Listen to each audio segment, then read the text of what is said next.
Sean todos bienvenidos al segundo podcast de la Juventud Anticapitalista del Yabasta en Córdoba.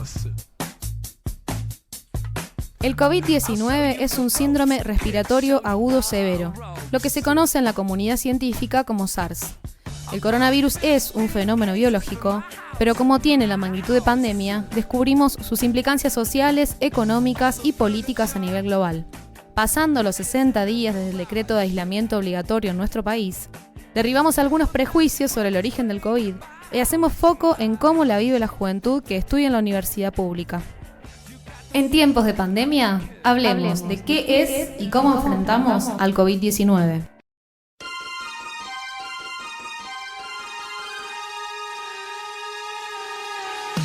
Estamos viviendo una nueva era geológica, a la que los especialistas llaman capitaloceno. Desde hace varias décadas, la naturaleza se ve absolutamente modificada por el accionar humano en una relación que es de expoliación. Es decir, que no se presta atención a las relaciones metabólicas con la naturaleza y se la considera como infinita e infinitamente explotable. El modo de producción capitalista, que tiene la ganancia como único eje ordenador, genera un vínculo de esclavitud con la naturaleza. Los recursos se utilizan hasta que desaparecen, con las grandes catástrofes que esto genera y sus consiguientes consecuencias para el conjunto de la humanidad. El avance sin límites ni planificación alguna sobre los ecosistemas está liberando virus y bacterias ancestrales, encerrados durante cientos de miles, sino millones de años, en determinadas especies que se transmiten a seres humanos que no estamos preparados para hacerle frente con nuestro sistema inmunológico.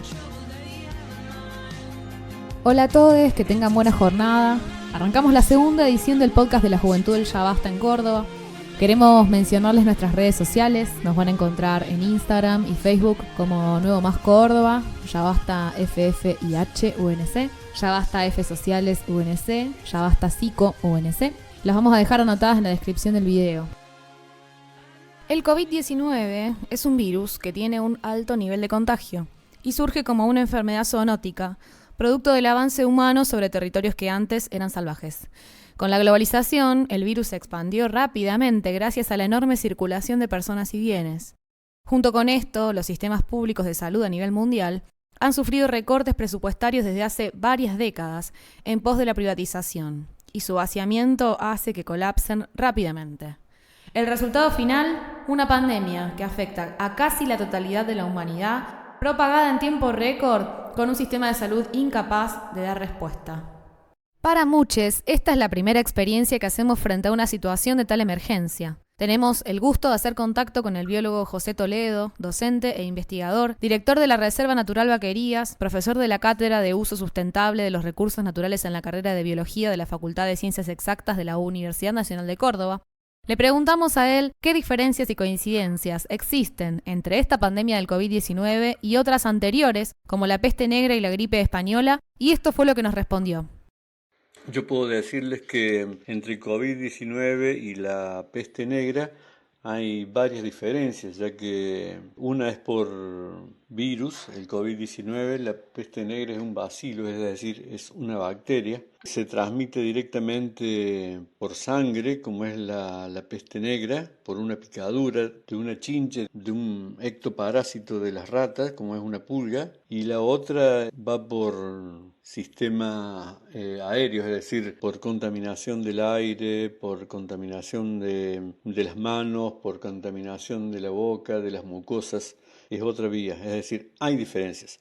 Ahora, el motivo es el mismo. El motivo principal y común es la proximidad de estos animales salvajes con el hombre, debido a la modificación que hubo de los ecosistemas.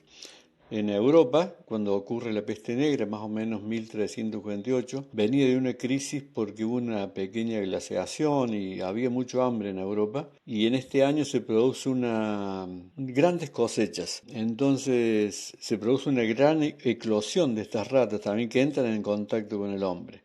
También los primeros contaminados, porque bueno, en esa época la higiene no era tan profunda como es en el hombre actual, se contamina porque las ratas entran en contacto íntimo con la especie humana, y en estas ratas vive la pulga, que al picar te transmite este bacilo que da la enfermedad de peste bubónica, que en 2 o 3 días te mata. esta proximidad de las ratas con el hombre de campo, que no tenía esta suficiente higiene, hizo que las pulgas pasaran del hombre rápidamente y de a otros de otras clases sociales, así comerciantes, marineros, hacendados y finalmente al resto de los europeos, que murieron prácticamente la mitad de ellos por esta peste, ¿no? Con respecto a la peor de las gripes que tuvimos, que se llamó gripe española, tuvo sus comienzos, no se sabe bien si en Estados Unidos o en China, pero no le veo relación con destrucción o con el cambio de uso de suelo de los ecosistemas. Lo que sí ve una rápida propagación del virus debido a que había una guerra mundial y bueno, el virus se transportaba directamente desde Estados Unidos, pasó a Francia, Bélgica, Alemania, Suiza, y al final le ponen el nombre de gripe española a esta enfermedad donde los pobres españoles eran meros espectadores, pero también llega a España y no estaban preparados para esto y bueno, muere gran parte de la población, ¿no? Vamos a ir a Córdoba, sí, a la ciudad de Córdoba. ¿Por qué?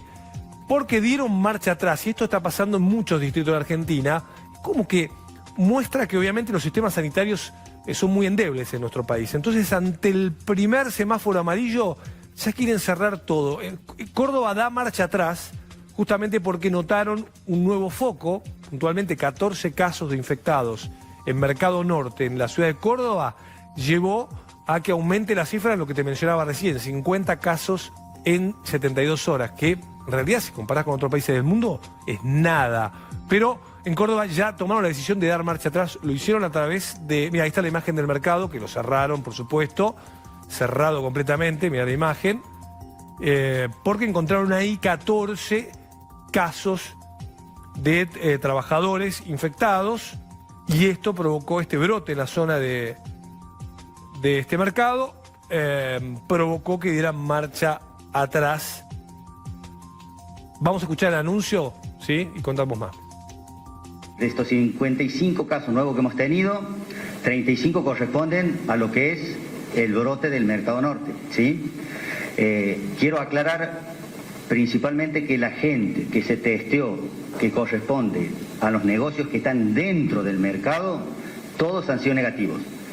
Los casos positivos son pura y exclusivamente de negocios que están en la periferia del mercado, ¿sí? Son tanto trabajadores como contacto de los trabajadores. Tras una reunión de toda la organización y la conducción del Centro de Operaciones de Emergencia, se ha procedido a suspender lo que es la flexibilización de ciertas actividades otorgadas. En este caso, poner en claro que se suspenden lo que son la reapertura de los comercios, de las peluquerías, de los credos, de las profesiones individuales y de las mudanzas, ¿sí?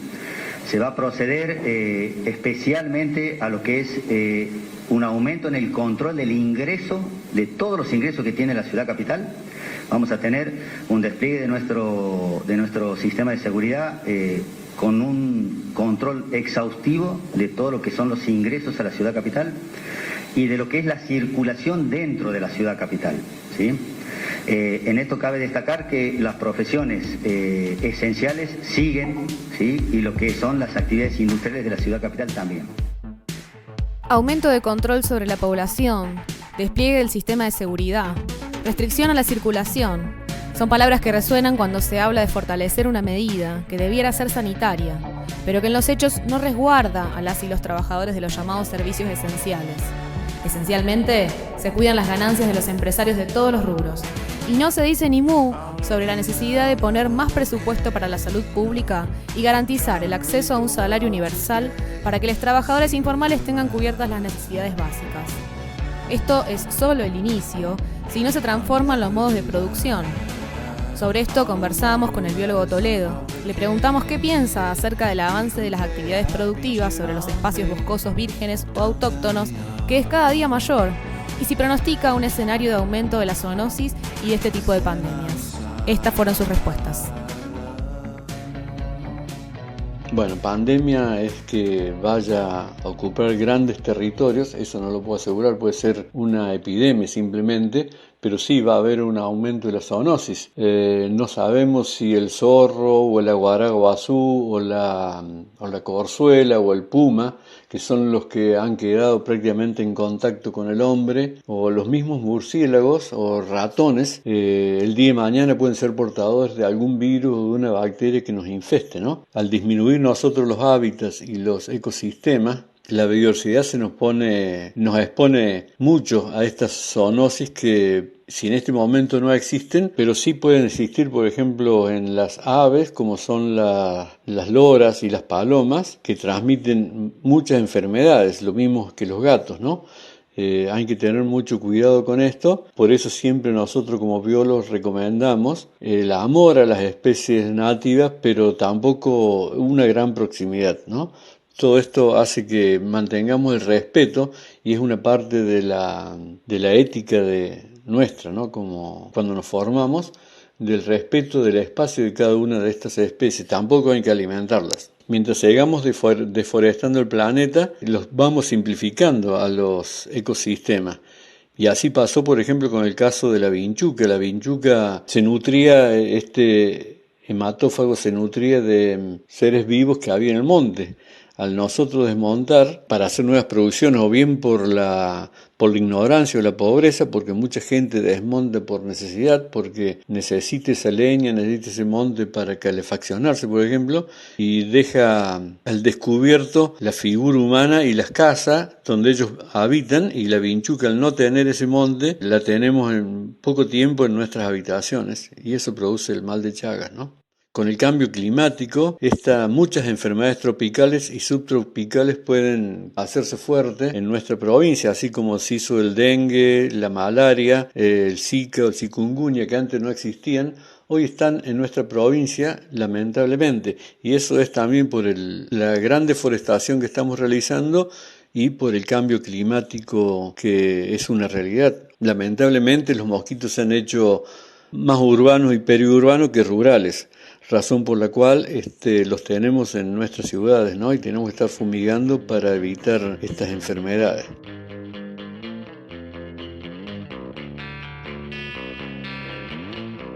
Semanas atrás hicimos una campaña de encuestas como puntapié para reflexionar sobre el origen del COVID y sus implicancias sociales en la voz de la juventud estudiantil. Al día 1 de la cuarentena, nuestro rector Hugo Yuri declaró orgullosamente que la honorable UNC haría un esfuerzo para pasar a la virtualidad del cursado, omitiendo la precarización de los docentes necesaria para esta tarea y la enorme exclusión de un grueso del estudiantado. Gran parte de estudiantes han ingresado a la UNC con el proyecto de acceder a una profesión para un futuro mejor, para formarse en aquello que les interesa, haciendo valer la educación pública y gratuita. Están allí la primera generación de muchas familias en el acceso a la educación superior, que la mayoría de las veces también trabajan en esos precarios laburos basura a los que nos destinan. Quienes vienen del interior, lejos de sus familias, que tienen que costear alquileres altísimos, o aquellas madres solteras, entre otros casos. La pandemia llegó para quedarse, al menos hasta que no haya vacuna. Y la cuarentena se extendió más allá de nuestros deseos. Interrumpió planes de cursado, de finales a rendir, nos distanció de la cotidianeidad de ver a nuestros compas, tomar unos mates y saber cómo están. En última instancia, generó dos procesos negativos, la atomización y la pasividad. Cada uno en su casa, y así se pierden los lugares de organización. En realidad, el problema es que con la modalidad virtual que tanto le gusta a Yuri, accesible con computadoras y garantizada por empresas de internet privadas y pagas, se tiene un efecto de privatización del proceso educativo en una universidad pública. Los resultados de las encuestas vienen a reafirmar lo que decimos. La modalidad virtual, en los términos planteados por Yuri, impiden cursar lo que planeábamos. No es accesible para todos. Desde nuestras redes sociales preguntamos a los estudiantes: ¿estás pudiendo cursar en modalidad virtual todas las materias a las que te anotaste? Más de la mitad nos contestó que no. Hemos recibido cientos de denuncias de compañeros que están teniendo muchas dificultades para acceder a esta modalidad. La virtualidad, como única forma de continuar con el año, deja afuera a muchas personas. Profundiza la desigualdad en el acceso a la educación, reforzando lo que se conoce como el sálvese quien pueda. ¿Crees que la virtualidad es accesible para el conjunto del estudiantado? Más de un 90% también respondió que no. La modalidad virtual del cursado, que se ha implementado con el objetivo de garantizar la continuidad de las clases, está trayendo muchísimas dificultades. Por un lado, impide que un gran porcentaje de estudiantes accedan a la educación y por otro lado, genera una situación de mayor precarización laboral para los docentes. Por su lado, el rector Hugo Yuri, los decanatos y los centros de estudiantes no se están haciendo eco de las necesidades y reclamos que están haciendo los miles de estudiantes que estamos quedando por fuera del sistema educativo. Preguntamos también si los centros de estudiantes podrían ser de ayuda. El 86% nos respondió afirmativamente. Con la virtualidad nos hemos quedado sin clases y pretenden que nos quedemos tranquilos frente a la computadora, si es que llegamos a tener alguna computadora. Entonces es necesario romper con esa pasividad y atomización. Creemos que el movimiento estudiantil realmente tiene mucho para aportar. Desde el día 1 del confinamiento obligatorio, los centros de estudiantes siguieron la misma línea de las burocracias sindicales de cerrar todos los sindicatos. Y de la misma manera, desde entonces, los estudiantes no tenemos ningún espacio donde poder organizarnos para discutir y poder intervenir políticamente. ¿Pensás que los pabellones vacíos podrían servir para copiar donaciones para hospitales, escuelas o comunidad en general? Frente a esta pregunta, casi el 95% de los estudiantes dijo que sí. Tomando todas las medidas sanitarias necesarias, poniendo los centros de estudiantes a disposición, podríamos organizarnos para realizar colectas y producir insumos básicos para hospitales, centros de salud y otros sectores que lo necesiten. De esta forma, construimos un lazo con los trabajadores de la primera línea en una auténtica muestra de unidad obrero estudiantil. ¿Crees que la cuarentena es de igual acceso para todos? Casi el 100% dijo que no. Mientras los dueños del país tienen la posibilidad de hacer aislamientos de lujo, la cuarentena se viene flexibilizando para el resto de la clase trabajadora. A su vez, miles de familias viven en condiciones de hacinamiento, sin acceso al agua potable y encima con un incremento en la persecución policial. Esto evidentemente aumenta los riesgos de contagio. Al no estar garantizado un ingreso económico universal, muchas familias que viven de trabajo precario, de changas, deben elegir entre arriesgarse a perder su vida por COVID o morir de hambre. Por eso queremos que se garantice una cuarentena para todos. Los estudiantes siempre fuimos, históricamente, un sujeto político solidario con las luchas sociales y más aún en periodos de crisis. Y frente a esta inédita crisis mundial, sanitaria y económica abierta por la pandemia, ¿vamos a quedarnos simplemente en nuestras casas estudiando? Desde el Ya Basta decimos que no. La disponibilidad de los centros de estudiantes, nuestras herramientas de organización, abiertos para todos, es fundamental. Las preocupaciones y necesidades de esta pandemia son muchas y desde la juventud podemos y tenemos que tener un rol social activo. La cuarentena es tan desigual como la sociedad misma. La inmensa mayoría de los trabajadores sufrieron suspensiones y recortes de su salario, los contratados y en negro fueron despedidos perdiendo sus ingresos habituales.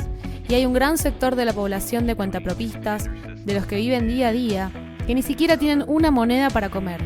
¿Qué pueden hacer con los miserables 10.000 pesos de la IFE? Los gobiernos de Estados Unidos y Europa han empezado a flexibilizar las cuarentenas, que en los hechos se traduce en un levantamiento casi total.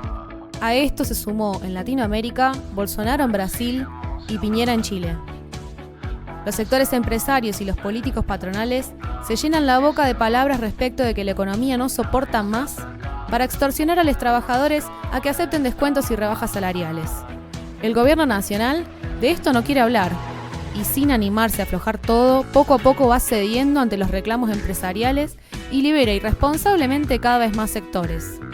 Está claro que estos 60 días de aislamiento se hacen cada vez más difíciles de soportar. Entendemos que hay mucha presión social y económica por el levantamiento de la cuarentena. Muchas personas necesitan salir a trabajar, lo que demuestra las escasísimas medidas de los gobiernos nacional y provinciales para dar respuesta a esta situación específica. La salida para los sectores populares no es la flexibilización de la cuarentena. Una mayor circulación comunitaria del virus puede reducir la capacidad de control sobre la tasa de contagio.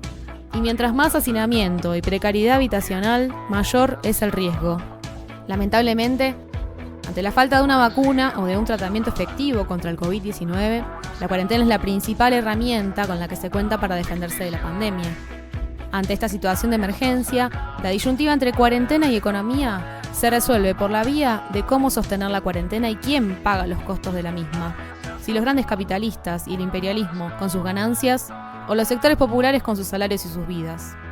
Pagar la deuda externa es avalar una estafa que desvía miles de millones de dólares a las arcas de los buitres y el imperialismo que bien deberían destinarse a enfrentar la pandemia. Queremos que el gobierno garantice un salario universal acorde a la canasta familiar, para que las personas no tengan que elegir entre comer o infectarse. Frente al crecimiento de contagios es necesario unificar el sistema de salud, testeos masivos para el conjunto de la población, equipos de protección personal y aplicación de protocolos de higiene para todos los trabajadores. Hay que implementar un impuesto a la riqueza y destinar el dinero del Estado a la población. Desde el Ya Basta creemos que como juventud tenemos que exigirle a nuestros centros de estudiantes que no hagan la gran CGT. Necesitamos tener abiertos nuestros espacios para poder reunirnos y debatir cómo intervenimos en esta pandemia.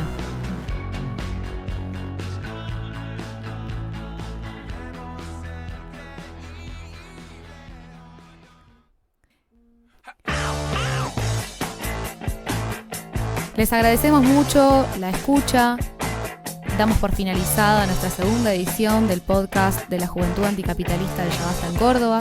Les queremos reiterar nuestras redes sociales. Nos van a encontrar en Instagram, en Facebook como Nuevo Más Córdoba, Ya Basta FFIH UNC, Ya Basta F Sociales UNC, Ya Basta Psico UNC y en Twitter como Ya Basta UNC.